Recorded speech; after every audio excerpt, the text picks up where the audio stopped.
നിങ്ങൾ എല്ലാവർക്കും ഇതിൽ പങ്കെടുക്കാൻ പറ്റാവുന്നവർ എല്ലാവരും എഴുന്നേറ്റ് എന്ന് പറയണമെന്നില്ല. റെപ്രസെന്റേഷൻ തന്നാലും അത് പരിശോധിക്കാനുള്ള സംവിധാനമുണ്ട്.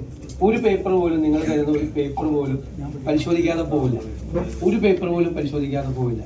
അതെല്ലാം പരിശോധിച്ച് ഈ ജില്ലയിൽ നിന്ന് വന്നിരിക്കുന്ന കാര്യങ്ങൾ അത് സെപ്പറേറ്റ് ഒരു ഡോക്യുമെന്റായി മലപ്പുറത്തെ ഡോക്യുമെന്റായി തന്നെ മലപ്പുറത്ത് പ്രയോറിറ്റി കൊടുക്കേണ്ട കാര്യങ്ങളായി തന്നെ നമ്മളത് സൂക്ഷിക്കും. വയനാട് ഞങ്ങൾ അങ്ങനെ തന്നെയാണ് ചെയ്തത്. അതിനൊരു ടീം നന്നായി ചുമതലപ്പെടുത്തിയിട്ടുണ്ട്. അവർ ആ പ്രശ്നങ്ങൾ പ്രയോറിറ്റികൾ ഒറ്റപ്പെട്ട കാര്യങ്ങളും കൂട്ടായ കാര്യമില്ല ജോയി വിളിക്കും. അതനുസരിച്ചിട്ട് നിങ്ങൾ പ്രസന്റ് ചെയ്യുക. അല്ലാത്ത ആളുകൾക്ക് റെപ്രസെന്റേഷൻ തരാം. നമ്മുടെ 2019 കവളപ്പാറ ദുരിതബാധിതരുടെ കൂട്ടായ്മ അതിന്റെ നേതാവ് ശ്രീ ദിലീപ് കോടതിയിൽ കേസൊക്കെ നേതൃത്വം നൽകുന്ന ദിലീപ് കവളപ്പാറ ദുരിതബാധിതരുടെ പ്രശ്നങ്ങൾ.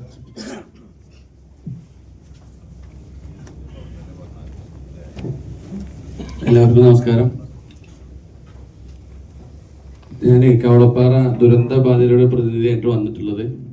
7 വർഷത്തോളമായി നമ്മുടെ ദുരന്തം സംഭവിച്ചിട്ട് 59 ആളുകളാണ് മരണപ്പെട്ടത്. 11 ആളുകളുടെ ബോഡി ഇനിയും നമുക്ക് ലഭ്യമാകാനുണ്ട്.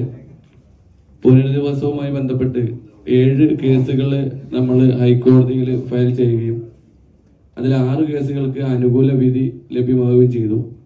അതിനുശേഷം അവിടെ 50 ഏക്കർ കൃഷിഭൂമി ഇന്ന് കൃഷി ചെയ്യാൻ പറ്റാത്ത ഒരു സാഹചര്യമാണ്.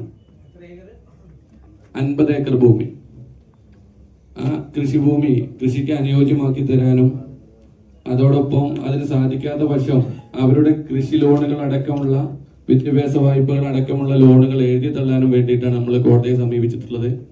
കഴിഞ്ഞ ഫെബ്രുവരിയിൽ ആ കേസിന് അനുകൂലമായ വിധി വരികയും വിദഗ്ധ സമിതിയെ നിയോഗിച്ചുകൊണ്ട് 3 മാസത്തിനുള്ളിൽ പരിഹാരം കാണണമെന്ന് കോടതി വിധി നിലനിൽക്കുന്നുണ്ട്.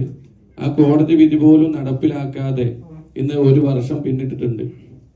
മാത്രമല്ല, ആ കൃഷിഭൂമിയിൽ എടുത്തിട്ടുള്ള ലോണുകൾ ഇന്നും കുടിശ്ശികയായിട്ടുള്ള ആളുകളുടെ വീടുകളിൽ ബാങ്കിലെ ജപ്തി നടപടികൾ പുരോഗമിച്ചുകൊണ്ടിരിക്കുകയാണ്. വീടുകളിൽ നിരന്തരം കൃഷിഭൂമിയില്ല, അത് കാട് കയറി കിടക്കുന്നു. അവർക്ക് സർക്കാരും സന്നദ്ധ സംഘടനകളും കൊടുത്തിട്ടുള്ള വീടുകൾ താമസിക്കുന്ന സ്ഥലങ്ങളിൽ പോയിട്ട് ജപ്തിയാണ് നടന്നുകൊണ്ടിരിക്കുന്നത്. അതിൽ വേണ്ട നടപടി സ്വീകരിക്കണമെന്ന് വിനീതമായി അഭ്യർത്ഥിക്കുന്നു.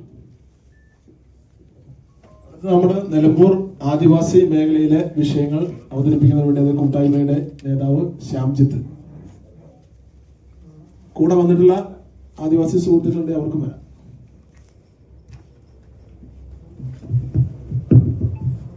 നമസ്കാരം, എൻ്റെ പേര് ശ്യാംജിത്ത് എന്നാണ്. ഞാൻ പാലക്കയം എന്ന് പറയുന്ന സ്ഥലത്തു നിന്നാണ് വരുന്നത്. ഗോത്രമേഖലയിൽ പ്രത്യേകിച്ച് നിലമ്പൂരിൽ നമ്മൾ പറയാൻ ഉദ്ദേശിക്കുന്ന ഒരു കാര്യം 2006 നിലവിൽ വന്നിട്ടുള്ള വനാവകാശ നിയമവുമായി ബന്ധപ്പെട്ടിട്ടുള്ളതാണ്. വനാവകാശ നിയമം നമുക്ക് പൂർണ്ണമായ രീതിയിൽ ഇതുവരെ നടപ്പിലാക്കാൻ സാധിക്കാത്തത് കൊണ്ട് തന്നെ അതുമായി ബന്ധപ്പെട്ടിട്ടുള്ള നമ്മളുടെ അവകാശങ്ങൾ ഒന്നും തന്നെ നമുക്ക് ലഭ്യമാകുന്നില്ല എന്നുള്ളതാണ്. അപ്പോൾ അടുത്ത ഒരു പ്രകടന പത്രികയിലേക്ക് വരുമ്പോൾ നമ്മളുടെ ഒരു ആഗ്രഹം വനാവകാശവുമായി ബന്ധപ്പെട്ടിട്ടുള്ള മുഴുവൻ അവകാശങ്ങളും ആദിവാസികൾക്ക് ലഭ്യമാക്കാൻ വേണ്ടിയിട്ടുള്ള ഒരു നടപടി ഉണ്ടാവണം എന്നുള്ളതാണ്. മറ്റൊരു കാര്യം പറയാനുള്ളത്, വിദ്യാഭ്യാസ മേഖലയുമായി ബന്ധപ്പെട്ടിട്ട് നമ്മുടെ കുട്ടികൾ ഒരുപാട് പേര് വിവിധ കോഴ്സുകളൊക്കെ കഴിഞ്ഞിട്ട് നിൽക്കുകയാണ്. കൃത്യമായിട്ടുള്ള ഒരു തൊഴിൽ നമ്മളെ കുട്ടികൾക്ക് ലഭ്യമാവുന്നില്ല എന്നുള്ളതാണ്.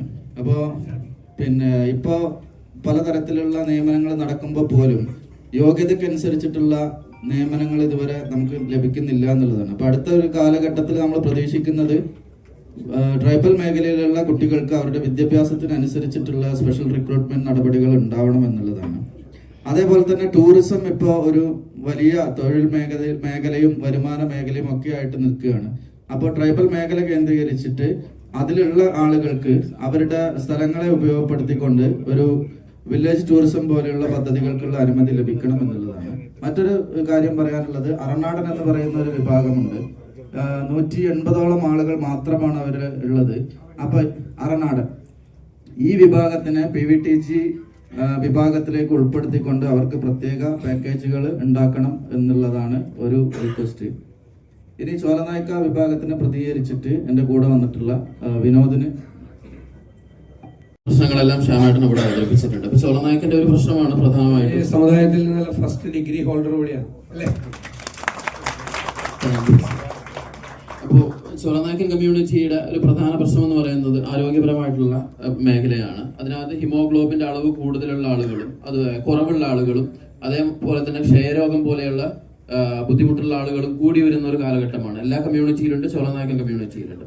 അതുകൊണ്ട് തന്നെ നമ്മുടെ PHC സൂപ്പർ സ്പെഷ്യാലിറ്റി ഹോസ്പിറ്റൽ നേരിലേക്ക് ഉയർത്തിയാൽ ഈ ട്രൈബൽ ആളുകൾക്കും അതുപോലെ തന്നെ ആ സംവിധാനം ഉപയോഗിക്കാൻ കുറച്ചും കൂടി അടുത്തു നിന്ന് ഉപയോഗിക്കാൻ അത് അവർക്ക് കഴിയും. പിന്നെ ജില്ലാ ഹോസ്പിറ്റൽ ഈ ട്രൈബൽ വാർഡ് നിലവിലുണ്ട്. ആ വാർഡ് പുനർക്രമീകരിച്ച് വലുതാക്കി അതിലൊരു ട്രൈബൽ സാഹചര്യം ക്രിയേറ്റ് ചെയ്യുന്നതിന് വേണ്ടിയിട്ടുള്ള ഒരു സാഹചര്യം കൂടി ഉണ്ടാക്കണമെന്നുള്ളതാണ് ഇവിടെ ആരോഗ്യം മെച്ചപ്പെടുത്തുന്നതിന് വേണ്ടിയിട്ട്.